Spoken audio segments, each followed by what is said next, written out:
आप इस बजट को कैसे देखते हैं? सरकार किन वर्गों पर कितना अधिक खर्च की है? कृषि संबंधित सेवाओं पर सरकार का अच्छा रुझान रहा है। और युवा जब भी आती है बात, तो युवा में दो सवाल उठते हैं, एक रोजगार और एक शिक्षा।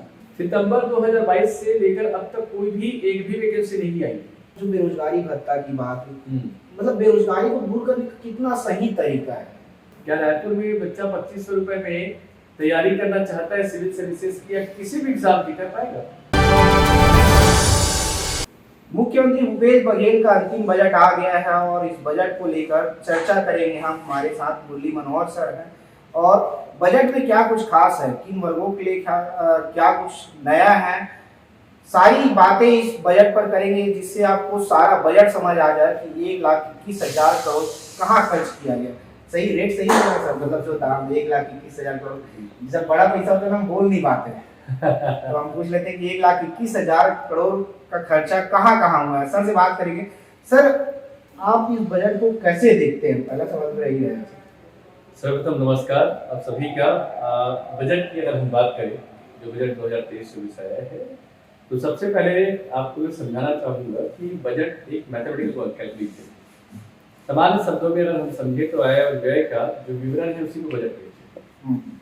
राज्य सरकार ने जो बजट इस बार प्रस्तुत किया है उसको आंकड़ों से हटकर मैं थोड़ा अति सामान्य भाषा में समझाऊं तो कुछ महत्वपूर्ण जो मुद्दे थे जिन पर आपके बजट में बात रखी गई, उनमें सबसे बड़ा जो मुद्दा था वो था 101 नए आत्मनिर्भर स्कूल को खोलना। तो शिक्षा के लिए एक माइलस्टोन, ठीक है। इसके भूत और भविष्य की बात हम बाद में करेंगे। सर्वप्रथम बजट की जो झलकियां हैं उन झलकियों को पहले बात करते हैं। दूसरी जो बात रही है वो है बेरोजगारी भत्ता 2500 रुपए, जो कि सरकार के घोषणा पत्र में सबसे प्रमुख भाग में से था। तीसरा है किसानों को न्याय योजना। न्याय योजना इस बार 800 करोड़ रुपए बढ़ाया गया। पहले 6,000 रुपए थे, इस बार 6,800 करोड़ रुपए के आसपास है। चौथी बड़ी बात जो है इस बजट को लेकर हुए आंगनबाड़ी कार्यकर्ताओं के मानदेय में बढ़ोतरी, जो सराहनीय कदम है। इसके अलावा अगर हम बात करें बजट को लेकर, तो मेडिकल कॉलेज को 4 नए मेडिकल कॉलेज का खुलना, वो भी सुदूर अंचल गिरफ्त और मनेंद्रगढ़ यूनिवर्सिटी जयपुर। अगले पॉइंट पर अगर हम बात करें इसी पर, तो इसके थोड़े जीएसडीपी और आपके आर्थिक आंकड़ों पर मैं बात करूं तो आंकड़े भी संतोषजनक देखे जा सकते हैं, क्योंकि 1,21,501 करोड़ रुपए के इस बजट में लगभग जो वृद्धि दर 8% के आसपास रही है, जो भारत के वृद्धि दर से, औसतन वृद्धि दर से अधिक रही। कृषि पर भी बजट जो है लगभग 6% के आसपास रहा और औद्योगिक क्षेत्र में जो हमारा वृद्धि दर है वो 7% से अधिक रहा। और सबसे बड़ी जो मुद्दे की बात आती है योगेश जी, वो ये है कि प्रति व्यक्ति आय, मतलब हर व्यक्ति छत्तीसगढ़ में कितना कमाता है, ये सबसे बड़ा मुद्दा का विषय होता है। तो आपको बता दूं, विगत वर्ष ये 1,18,000 रुपए था, 1,18,000 जो इस बार बढ़ के 1,33,000 रुपए हो चुका है। तो ओवरऑल देखा जाए तो बजट थोड़ा बढ़ा हुआ बजट दिख रहा है। कहते हैं ना, साइज जो है बढ़ चुका है।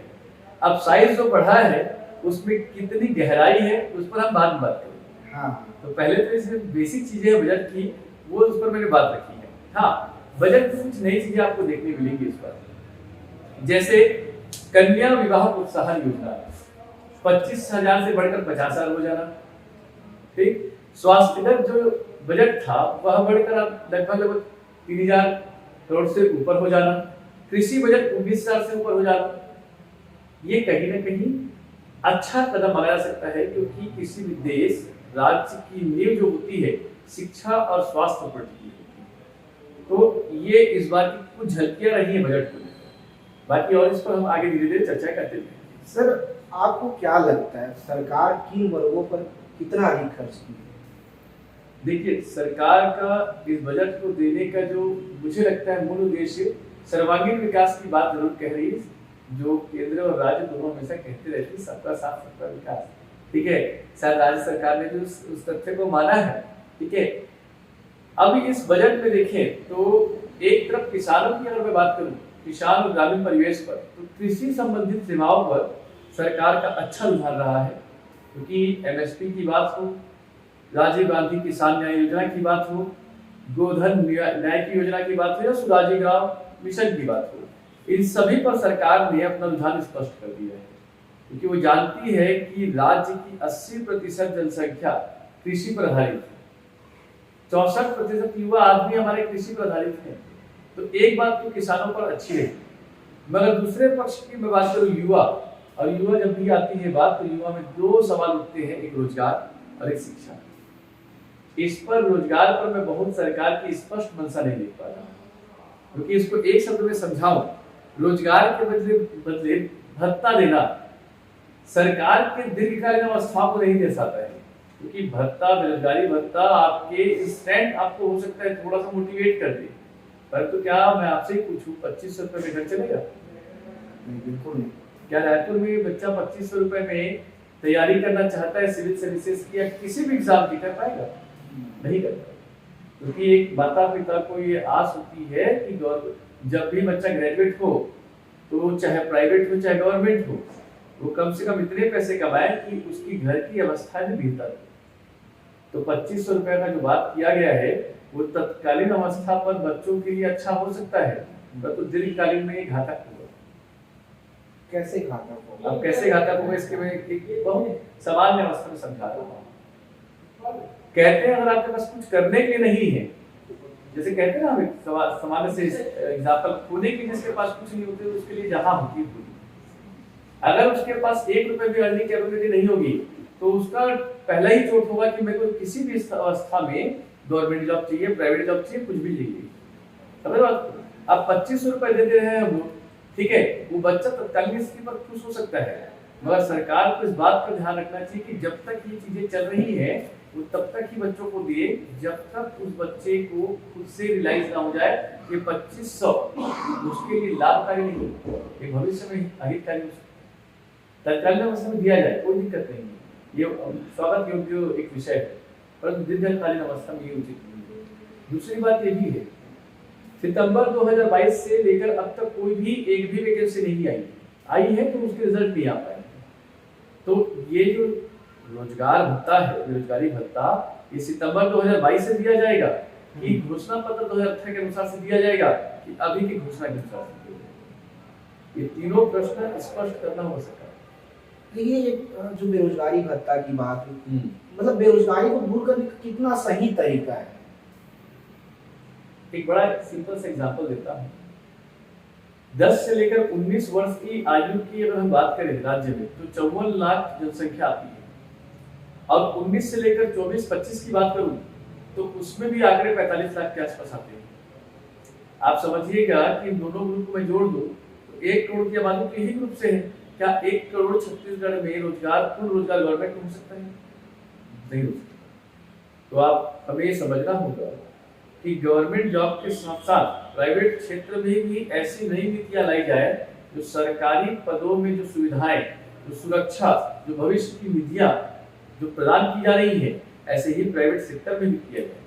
मैं आपको एक आंकड़े से आपको समझाना चाहता हूं कि अभी जो आंकड़ा है या जो सर्वेक्षण है, 11 में से 10 बच्चे सरकारी जॉब चाहते हैं और 1 बच्चा प्राइवेट जॉब चाहता है। और वो 1 बच्चा कौन है आपको बता दूं, जो हाईली एजुकेटेड है, जो IIM से या NIT से, IIT से पास आउट है, वो बच्चा प्राइवेट में खुश है, क्योंकि उसे अपने स्किल पर यकीन है, उससे अपनी काबिलियत पर भी यकीन है।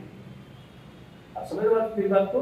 तो हमें ये भी समझना होगा कि टेक्निकल, नॉन टेक्निकल या कोई भी हम कोर्सेज ला रहे हैं उसको रोजगार उन्मुखी करें, न कि आपके डिग्री उन्मुखी करें। सर, हम युवाओं की बात कर रहे हैं, स्टार्टअप की बात की जा रही थी।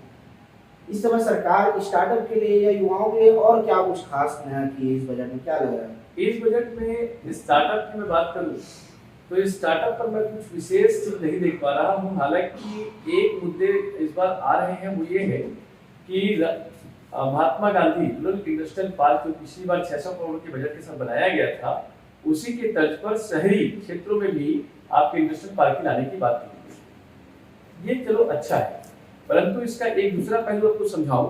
अभी फरवरी 2023 में युवा 20 का आयोजन किया गया IIM रायपुर में, जिसमें केंद्रीय मंत्री श्री अनुराग ठाकुर जी भी आए हुए थे और भारत के सभी जो टाइकन्स, बिजनेस टाइकन्स वहां पर उपस्थित थे।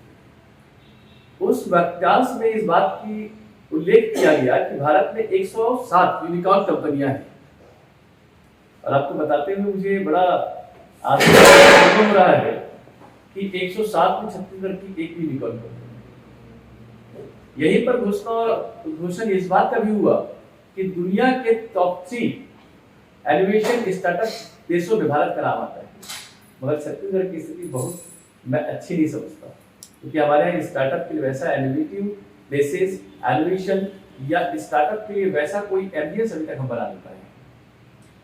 सर एक बात बताइए, छत्तीसगढ़ को 4 नए मेडिकल कॉलेज मिले हैं, पिछले वर्ष से मिले हैं। क्या लगता है आम जनता जो है छत्तीसगढ़ की कितना लाभ मिलेगा? जो युवा हैं, मेडिकल कॉलेज की जो सीट है कितनी संख्या बढ़ेगी, कितना लाभ मिलेगा इस पर? देखिए, मेडिकल कॉलेज का खुलना तो एक सराहनीय कदम है, मैं हमेशा मानता हूँ, क्योंकि स्वास्थ्य और शिक्षा एक ऐसा विषय है जिसमें हर व्यक्ति की पहुंच 100% होनी चाहिए। गिदर जैसे अंचल पर मेडिकल कॉलेज की घोषणा सरकार की एक सराहनीय कदम है। पिछली बार भी हमने 5 कॉलेज खोले, इस बार भी 4 नए कॉलेज हैं। बट ये प्रश्न है कि पिछले बार जो 5 नए कॉलेज खोले गए हैं उसमें कितनी नियुक्तियां हुई, कितने मेडिकल अफसर, रेसिडेंस डॉक्टर, कितने विभागाध्यक्ष और कितने आपके स्टाफ जो है उसमें नियुक्त किए गए। क्योंकि आप इंफ्रास्ट्रक्चर तैयार कर सकते हैं, परंतु उसकी इंफ्रास्ट्रक्चर से कोई चीजें नहीं चलती है वहाँ की कार्यदक्षता। मैं भी एक संस्थान चला रहा हूँ, तो इस संस्थान में हम कितने बड़े भी इंफ्रास्ट्रक्चर की तैयारी कर रहे हैं, इसकी नींव और इसकी जान की हमारी शिक्षा और उसी से हमारी पहचान। मैं वही एग्जाम्पल वहाँ भी लाना चाहूँगा कि मेडिकल कॉलेज नए हैं, सरकार को इस बात की प्रतिबद्धता करनी चाहिए कि हम मेडिकल कॉलेज के साथ ही हर एक नियुक्तियों पर पूर्ण नियुक्ति करें। अब नियुक्तियों पे बात उठी है तो अब फिर बात उठती है कि आरक्षण का जब मुद्दा फंसा हुआ है तो सरकार की मेडिकल कॉलेज को खुलकर करेगी।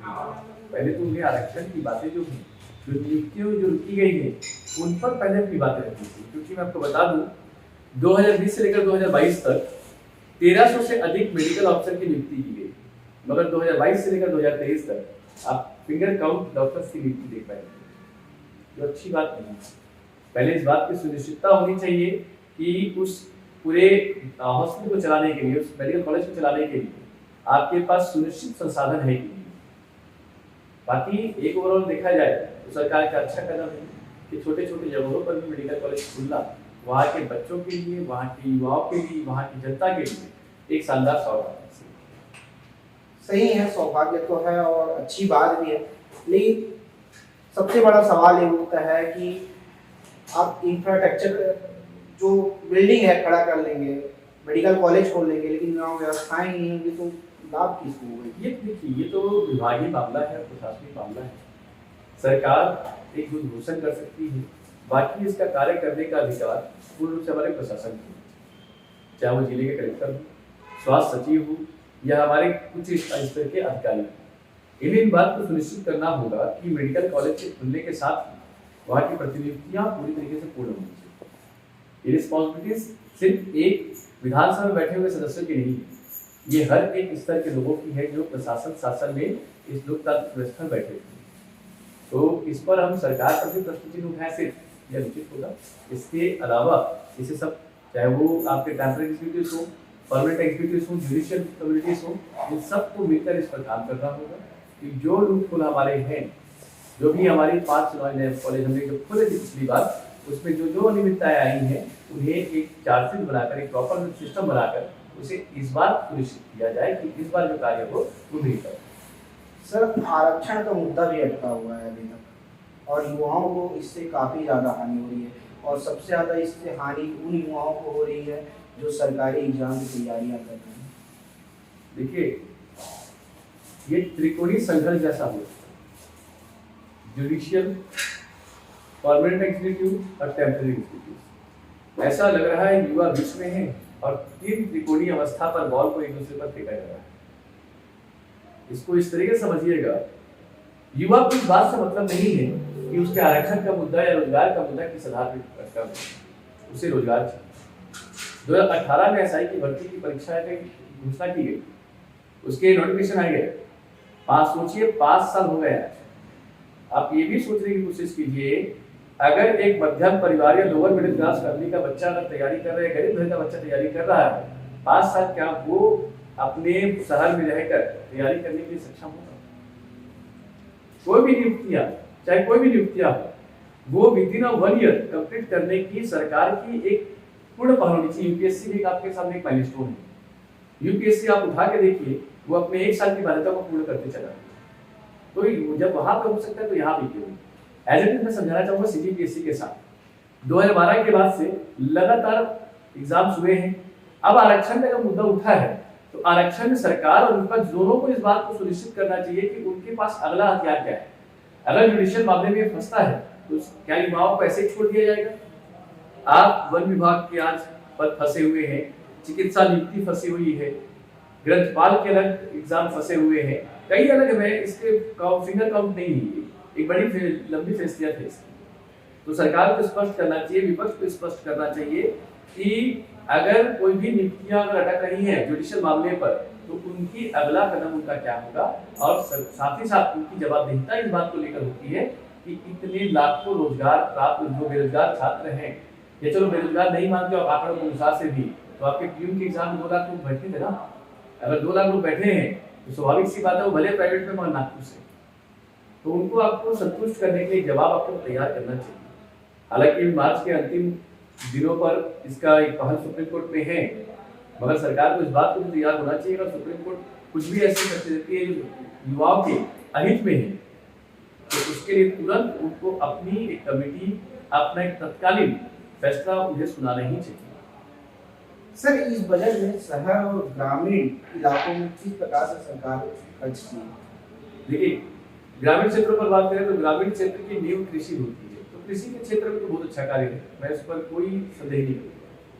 बट दूसरी जो बात है, जैसे सीमांत की बात किया, जैसे सेल्फ हेल्प ग्रुप की बात कही आपने, घूमगादी है, हरियर बाजार है, डायनेक्स है, ठीक है, ऐसे कई अलग अलग हमारी योजनाएं हैं। आप इस बात को समझिए कि इस बजट में इन चीजों का उल्लेख न करना, सिर्फ आंगनबाड़ी की तालीम पर बात कर देना तर्कसीध नहीं है।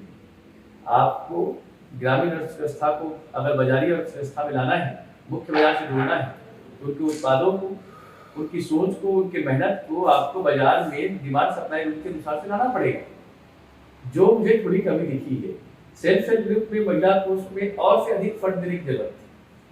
उन्हें कम से कम या 0% आपके इंटरेस्ट रेट पर ब्याज देने की बात करनी चाहिए थी।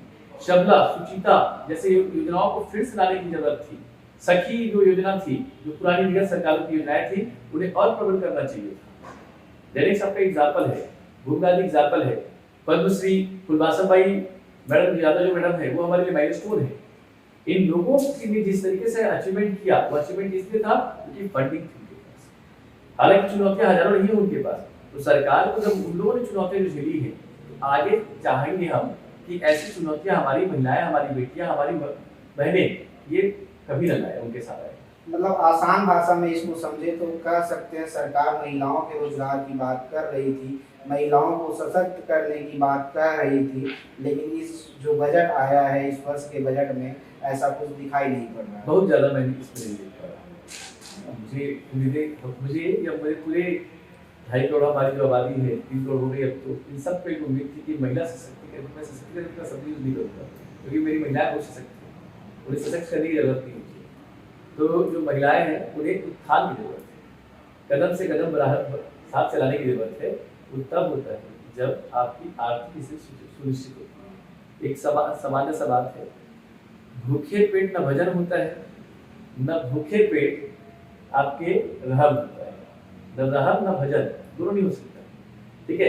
अब रहम की जरूरत क्यों है बताओ, है ना? तो आप उन्हें सशक्त कीजिए ना आर्थिक रूप से, उन्हें स्किल्ड कीजिए। स्किल्ड करेंगे तो आप जो कह रहे हैं ना आधी आबादी, तो आधी आबादी का जो सपना है तभी पूरा होगा जब आप उनके महिला कोष में, एसएचजीस में लगातार काम करें। तो उनको लेकर मुझे लगता है सरकार को अपनी स्पष्ट भाषा में उसे व्यक्त करना चाहिए था। हालांकि उम्मीद है आगे सरकार करेगी। आपको क्या लगता है बजट को जो अधिकांश हिस्सा है इस समय ग्रामीण अर्थव्यवस्था की ओर ध्यान दिया गया है इसमें? देखिए, ग्रामीण अर्थव्यवस्था में 2 ही चीज मैंने बताया, एक तो जो स्थानीय महिलाएं एसएचजीस हैं, कृषि है और सिंचाई, ये तीनों पर सरकार ने 2 पर तो काम किया। सिंचाई पर भी अच्छे खासे बजट इस बार दिए गए हैं। आपके 19,000 से अधिक करोड़ रुपए को तो लगभग आपकी कृषि पर दिया गया है, तो दोनों पर संतुलित है। दूसरी बात, कम्युनिकेशन कनेक्टिविटी की बात करूं तो मैं आपको समझाना चाहूंगा कि सरकार भी इस बात को समझ रही चीजों को लेकर कि समान अवस्था छत्तीसगढ़ में सभी जगह पर नहीं। 1,35,192 वर्ग किलोमीटर जो है हमारा है, इसमें सभी जगह पर एक ही अवस्था नहीं। सुकमा की ज्योग्राफिकल कॉम्प्लेक्सिटी अलग है, रायपुर की अलग है और संविदा की अलग है। तो सरकार को इस बात को भी समझना होगा कि कम्युनिकेशन कनेक्टिविटी सबसे पहली प्रायोरिटी है। अच्छी सड़कें और कम्युनिकेशन, आपको बता दूं 27% लोगों तक ही मोबाइल की सुविधा पहुंच पाई है। ये बहुत चौंकाने वाला आंकड़ा है। जो लोग यहाँ पे अभी रायपुर में हर के जेब में 2 या 3 मोबाइल है, मगर मैं पूरे आंकड़े की बात करूँ तो सिर्फ 27% लोगों तक मोबाइल है। क्यों ऐसा है? कि या तो उसके लिए कोई पॉलिसी लाइए आप, क्योंकि कम्युनिकेशन आप, मैं आपसे एग्जांपल कुछ पूछूं, अगर 1 घंटे के लिए आपका मोबाइल कहीं चले जाए, कोई ले जाए, तो मुझे लगता है कि आप 100 बार चेक कर लेंगे कि मेरा मोबाइल क्या है। सही। क्यों? मोबाइल के बिना रहा नहीं जा इसके पीछे का रीजन है क्योंकि आप संचार और संपर्क से इतना साध गए हैं, जोड़ लिए अपने आप को कि पल पल की खबरें, पल पल की घटनाएं आपको जानने की जिज्ञासा है। मुझे लगता है 20 साल पहले तो नहीं रही होगी आप, 15 साल पहले नहीं रही होगी, है ना। मोबाइल मिल गया तो आपने थोड़ा बहुत देख लिया तो देख लिया, पर अगर आप भी अगर इस तरीके से कर रहे हैं तो सुकमा बीजापुर से मेरे जो भाई हैं, वहाँ पर मेरी जो माताएं हैं, वहाँ की जो युवा है, उनके हाथ में मोबाइल पहुंचे। क्योंकि हमारे घर पे टेलीविजन, चलो वो भी पहुंच जाएगा, टेलीविजन की अलग बात है, कंप्यूटर या लैपटॉप को नहीं पहुंचा पाएंगे, तो मोबाइल पहुंचना जरूरी है। तो सबसे पहला जो काम है कि कम्युनिकेशन में कनेक्टिविटी लानी जरूरी है। मैं जहाँ तक समझ पा रहा हूँ आप जो बोलना चाह रहे हैं, जो सुदूर अंचल है जहाँ की ग्रोथ की बात की जाती है जी, जिस जगह को आज ब्रांड बताया जाता है, जिस जगह को रोजगार का हब बताया जा रहा है, या सरकार बता रही कि हम इतने रुपए खर्च कर रहे हैं, वहाँ की वास्तविक स्थिति क्या है, आप यही बताना चाह रहे हैं मुझे? मेरा तो स्पष्ट यही है कि आज भी अगर किसी 100 को 10 किलोमीटर समझिए अगर ढो कर ले जाया जा रहा है, आज भी नदियों को पार करके महिलाओं को, गर्भवती महिलाओं को आपके मास के माध्यम से पहुंचाया जा रहा है। आज भी अगर बच्चे 10 किलोमीटर पैदल चलने के मजबूर हैं स्कूल जाने के लिए, तो मैं इसे पूर्ण विकास नहीं। मुरलीधर सर जो कह रहे हैं वास्तविक स्थिति है, छत्तीसगढ़ के हालात ये हैं, खबरों में भी छत्तीसगढ़ की जो बात कही जा रही है, खबरों में यदि आप बने रहते होंगे तो ये सारी जानकारियां मिलती होगी, क्योंकि कई घटनाएं ऐसे छत्तीसगढ़ में हुई है जो आपके दिल को दर्दनाक स्थिति में ला सकती है, आप दुखी हो जाएंगे। ऐसी ऐसी खबरें बस्तर के सुदूर अंचल से आते रहते हैं। बाकी बजट को लेकर हम और बात करेंगे सर से। सर, 101 नए आत्मानंद स्कूल खुले हैं, क्या लगता है प्रदेश की जो जनता है 101 आत्मानंद स्कूल से खुश हो पाएगी? देखिए, आत्मानंद स्कूल छत्तीसगढ़ के लिए एक, मुझे लगता है, अमृत तुल्य मिशन, अमृत ने हमारे लिए शिक्षा की, क्योंकि 1,35,000 बच्चों का एडमिशन 171 आत्मानंद स्कूल के माध्यम से होना, ये कोई छोटा मोटा चैलेंज नहीं रहा। और आपको बता दूं, आत्मानंद स्कूल की बात अगर आप कर रहे हैं, यंग एंड डायनेमिक फैकल्टीज जो आए हैं वहाँ पर, जो इंग्लिश मीडियम के बच्चे, जो कोई 24 साल के हैं, कोई 25 साल के हैं, उनमें पढ़ाने की जो लग है वो अपने आप में शानदार है और मुझे लगता है आगे भी रहेगी। 101 स्कूल खोलना सराहनीय कदम तो है, बट मैं इसमें कुछ क्वेश्चन आपसे मैं जरूर उठाना चाहूंगा। सरकार या बजट में सिर्फ यही 2 योजनाओं पर ही क्यों बात करी? 2010 में मुख्यमंत्री बाल भविष्य योजना के अंतर्गत आस्था, निष्ठा, प्रयास और सहयोग जैसे विषय लाए गए। राजीव युवा उत्थान मिशन लाया गया, एकलव्य योजना लाई गई, छात्रावास योजना लाई गई, गुरुकुल योजना लाई गई, और तो और 2006 में आपके मैनेजमेंट हॉस्पिटलिटी के लिए भी आपके कॉलेज खोला गया। फैशन डिजाइनिंग की बात कही गई, जेम्स एंड ज्वेलरी आपके इंस्टीट्यूट की बात कही गई।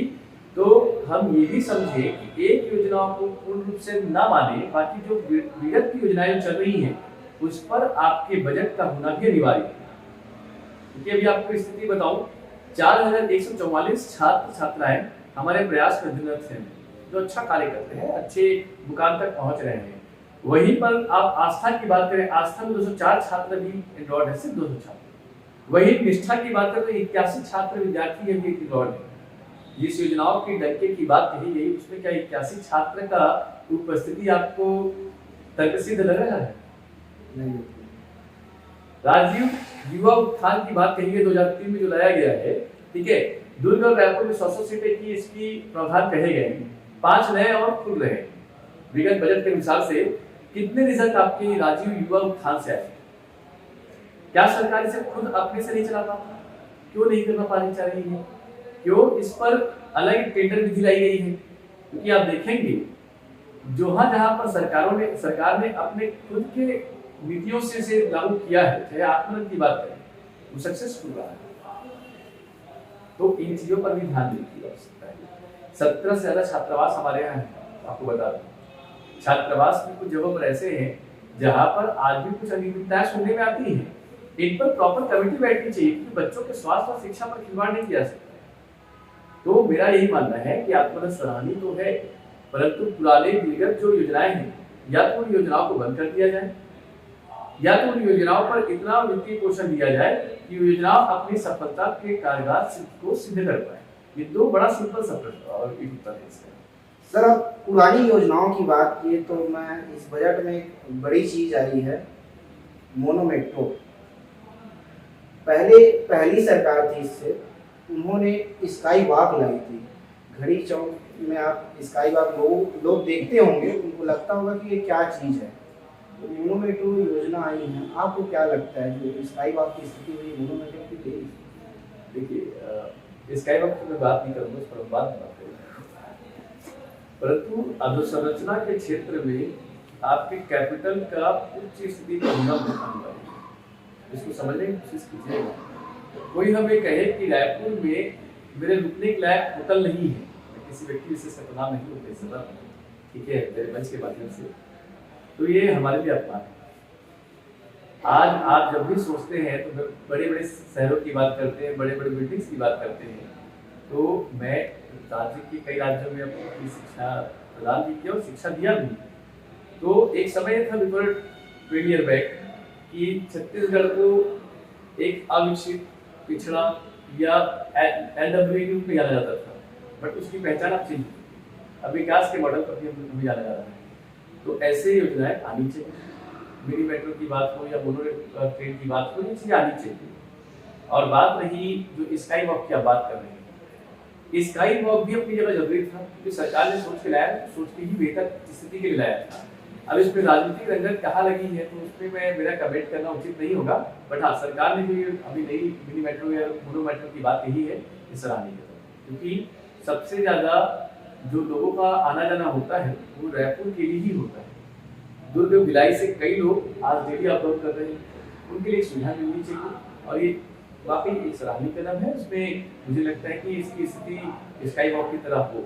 मैं उम्मीद करता हूँ ये जल्द से जल्द बने और लोगों को इसका लाभ मिले। सर, एक वर्ग है, कल होली मनाया, वो वर्ग जो है सबसे ज़्यादा मुझे लगता है यदि इस बजट से खुशियाँ मिली हैं तो आंगनबाड़ी कार्यकर्ताओं को, सहायिकाओं को मिली है। और उसके बाद जो रसोइया हैं उनको 1500 से 1800, लेकिन वो खुश नहीं है कहीं तक इस चीज़ से। और अनियमित कर्मचारी भी हैं,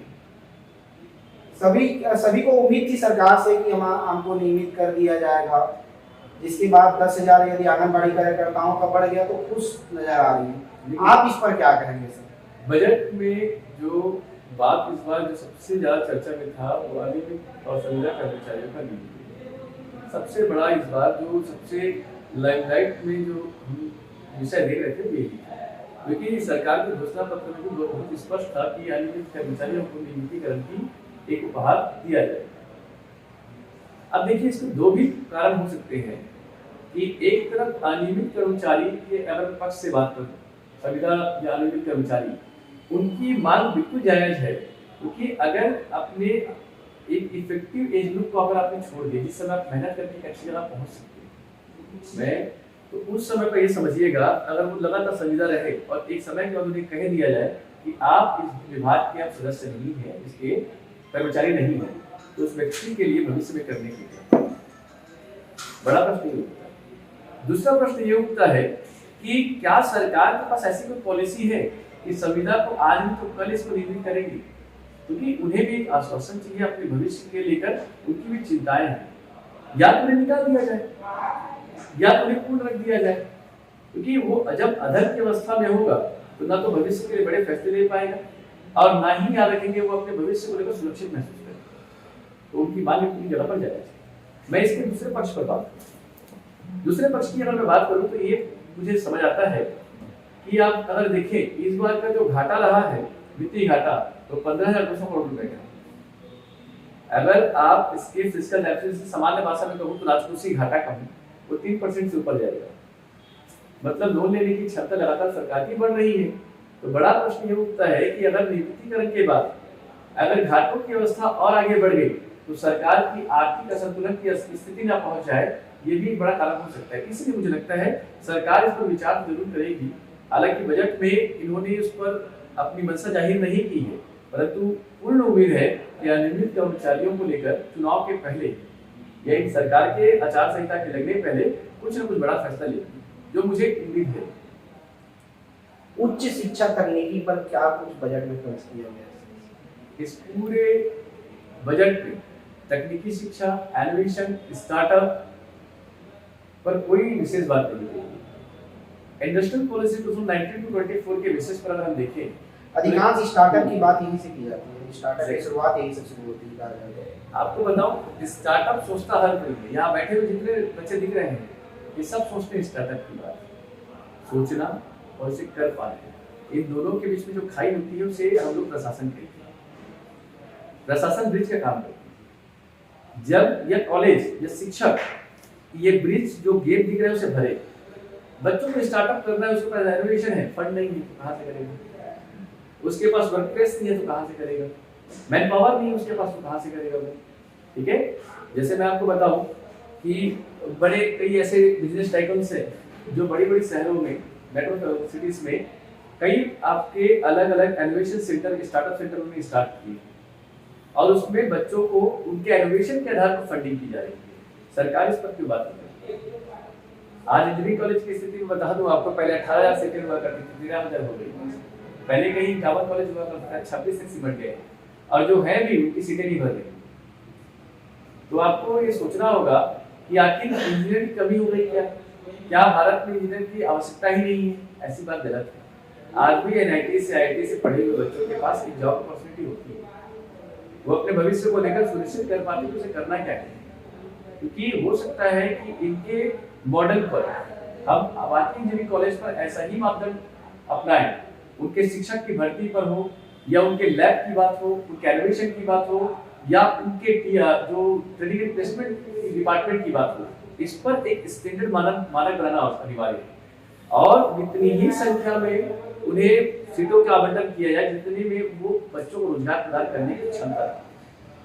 आज तकनीकी शिक्षा में 13,000 सीटें आप देख रहे हैं। आपको मैं बता दूं, राज्य में 255 शासकीय कॉलेज हैं जिसमें 3,55,000 छात्र भी अध्ययनरत हैं। आप समझिएगा बात, ठीक है? क्या 3,55,000 बच्चों के लिए जो ग्रेजुएट होकर निकलेंगे अभी, उनके लिए कोई पॉलिसी है हमारे पास? ये पॉलिसी बनानी अनिवार्य है। इंडस्ट्रियल पॉलिसी में आपने स्टार्टअप की बात रखी है, स्टार्टअप की बात रखी है, इंडस्ट्रियल पॉलिसी अपने आप में शानदार रही सरकार की जो उन्होंने घोषणा की है, तो सरकार को जो घोषणा को बच्चों तक पहुंचाना पड़ेगा, कॉलेज तक पहुंचाना पड़ेगा कि आपके लिए ऐसी पॉलिसीज हैं हमारे पास जिसका आप लाभ लेकर आप हमारे जो मुहिम है उसमें जुड़ सकते हैं। अगर बच्चों को इसका हर कॉलेज को सुनिश्चित करना चाहिए सरकार के साथ मिलकर कि वो अपने बच्चों को सिर्फ एक ही पर सिलेबस याद पर काम न करें कि बीटेक कर रहे हैं तो सेमेस्टर एग्जाम पास करने और अपने 65% देकर तुम्हें निकलना है। 65 से कम हो जाता तो कोई दिक्कत नहीं है, बट स्पीड होना जरूरी है उसका। सर हम बजट पे तो बात कर लिए, आप एक बार बताइए सारी मुद्दा मतलब जितनी बात थी बजट में कंप्लीट हो गई आपको लगता है या कुछ बचा हुआ है? काफी मुद्दे छूटे हुए हैं। हाँ ठीक है, नहीं जो लोगों को जानना चाहिए, जो युवाओं को जानना चाहिए, आम भाषा में युवा समझ पाए इस बजट को, सारी बातें हो गई। बहुत संक्षिप्त में दिखाऊं युवाओं के लिए, तो युवाओं के पास एक ही मुद्दा है, वो है रोजगार। हम तो रोज रूबरू हो रहे नए बच्चों से, है ना, इतने सालों से संस्थाएं चला रहे हैं, पढ़ा रहे हैं, तो बच्चों के दिमाग में 24 घंटे एक ही चीज चल रहा है, वो रोजगार। कब वो सोचता है कब वो जो तबका है सरकारी नौकरी का वो मुझे भी लगे, कब ताज मिले और कब जो घर वाले हैं वो गर्व के साथ कहे कि बच्चा सरकारी सेवक बन चुका है। ये सबका है। हाँ। 15 साल पहले हमारा भी था जब हम लोग यूपीएससी की तैयारी कर रहे थे। सही। ठीक है, बट इस चीज को समझिएगा कि रोजगार सबसे बड़ा मुद्दा है, और रोजगार की बात नहीं करना बजट में वो हतोत्साहित करने वाला। मैं कुछ आंकड़े आपको समझाऊं, जिस आंकड़े के आधार पर आप समझ पाएंगे कि क्यों इस बात को लेकर इतनी चर्चाएं हो रही। पिछले मैं बजट की बात करूं, 4 नए जिले बने, 1100 पद की नियुक्तियां कही गई, 6 नवीन तहसील बने, 84 पद की बात कही गई। वहीं पर बात करें 3 नई चौकी बनी हमारी, उसमें 99 पद की बात कही गई। 5 पुलिस चौकियों में अलग से 226 पद की बात कही गई। एयरपोर्ट सुरक्षा के लिए 114 पद सृजित किए गए। मनरेगा पर लगभग याद रखेंगे हमने लाखों रोजगार की बात की है, मनरेगा सक्सेसफुल है, उस पर बात की करूंगा। डिस्ट्रिक्ट स्ट्राइक फोर्स पर बात कही गई, बस्तर में नए कैडर को लेकर, व्यापम को लेकर बात कही गई, एसआई का मुद्दा आया पिछली बार, टेक्नोलॉजी बेस्ड इंडस्ट्री की बात कही गई, 23 से अधिक इंडस्ट्रियल पार्क की बात कही गई। आज इस पूरे बजट में सुनिए,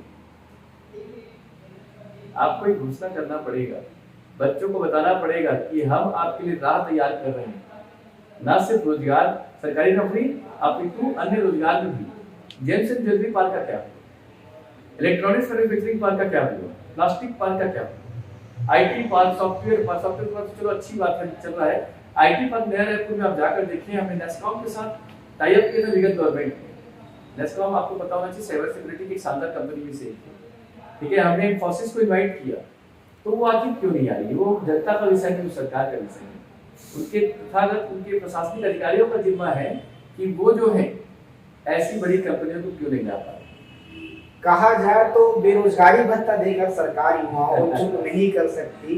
ये सारे और मुद्दे हैं जिस पर सरकार को ध्यान देना चाहिए। बड़ा सिंपल सा है, दुनिया में क्रांति राजनेताओं ने नहीं लाई, चाहे फ्रेंच रिवॉल्यूशन की बात करें या रशियन रिवॉल्यूशन की बात करें, क्रांति सिर्फ युवा ही जाता है। और यहाँ तो युवाओं को बेरोजगारी भत्ता दिया जाता है। नहीं तो हर युवा इससे अभी तत्कालीन खुश हो सकता है, तत्कालीन क्षणिक अभी क्षणिक रूप से खुश हो सकता है, परंतु मैं तो यही कहूंगा कि युवा शक्ति वो शक्ति है जो सब कुछ अपने लिए कर सकती है। सर एक मेरा सवाल है आपसे, आपको क्या लगता है जो भूपेश बघेल का अंतिम बजट है, जो बजट एक पेश हुआ है, चुनावी बजट है, लोगों को खुश करने वाला बजट है, लोक लुभावन बजट है, आप क्या कहते हैं? स्वाभाविक सी बात है, 5 साल जो 5वें वर्ष में जो बजट आता है वो चुनावी वर्ष को ध्यान में रखकर ही आता है। लोक लुभावन वादे के साथ, लोक लुभावन जो घोषणाओं के साथ ही आता है, मगर मुझे लगता है अभी भी कुछ घोषणाएं होनी बाकी है। सर ये जो बजट आया है भूपेश बघेल के लिए, चुनाव के लिए रास्ता बना रहा है लगता है? देखिए ये राजनीतिक प्रत्यंत तो होगा, और एक शिक्षक के रूप में मुझे राजनीति पर टिप्पणी करनी उचित है।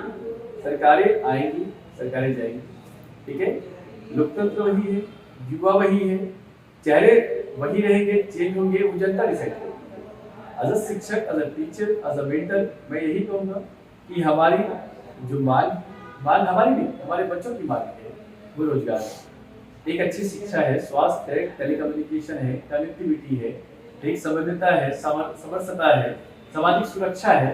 हाँ, कुछ हद तक सरकार ने बहुत अच्छा काम किया है। सामाजिक सुरक्षा सौहार्दता की बात करें तो छत्तीसगढ़ पूरे देश में सबसे शांतिप्रिय राज्य है, और इसको मुझे बोलने में कोई 1% भी झिझक नहीं है कि पूरे 28 राज्यों में सबसे सुरक्षित राज्य अगर कोई है तो मेरा राज्य। इसको लोगों ने नक्सलवाद के रूप में बढ़ चढ़ कर बात किया, ठीक है, बट एक बार उसी नक्सल के घर में एक बार घूम के आइए, या मैं आपके माध्यम से कहना चाहूंगा वहां जाकर देखिए कि उनकी आत्मीयता, उनका अपनापन जो है वो आपको समझ आएगा कि सरकार क्यों बार बार कहती है बजट में कि हम सौहार्दपूर्ण राज्य हैं।